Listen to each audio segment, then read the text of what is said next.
عارفين ايه اكبر غلط بنعمله في حق نفسنا؟ اننا بنعرض قلوبنا في اكوزيون، بنقبل باي معاملة، بنرضى بفتات الاهتمام، وبنقول احسن من مفيش. النهاردة في روشتة الخميس مخصوصة ليكي انت، عشان تعرفي يعني ايه استحقاق، وليه اللي يقرب منك لازم يدفع الثمن غالي قوي من وقته واحترامه. طب احنا ليه بنقبل بالقليل؟ في بنات كتير فاكرة انها لو طلبت اهتمام او احترام كده بتبقى طلباتها كتير، والحقيقة انك انت لما بتقبلي بالاقل بتعلمي اللي قدامك ان هو يديكي الاقل.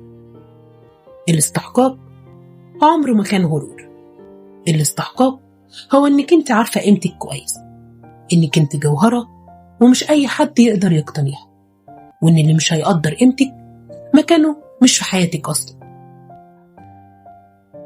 علامات الرخص العاطفي: لو الشخص اللي معاكي بيفتكرك وقت فراغه بس، بيحسسك ان وجوده في حياتك جميلة منه، ما بيعملش مجهود عشان يساعدك، يبقى انت عندك مشكلة استحقاق. انت اللي سمحتي لنفسك تكوني الخيار التاني في وقت كان لازم تكوني فيه الاختيار الوحيد والأساسي. روشتة ازاي تعلي سعرك. عشان تعلي استحقاقك من النهاردة، روشتة نرمين بتقول: 1. قاعدة 20-80. لو هو بيديكي 20 مجهود، ما تدهوش انت 80. المجهود لازم يكون متبادل. اتعلمي تقولي لأ.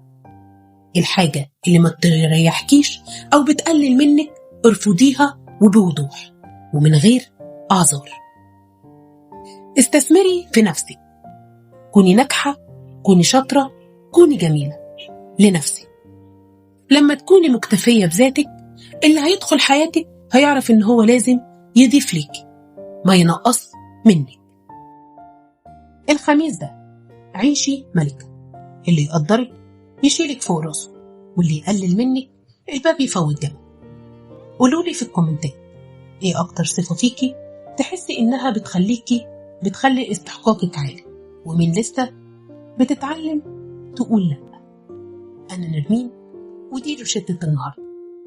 استنوني في روشتة جديدة. سلام.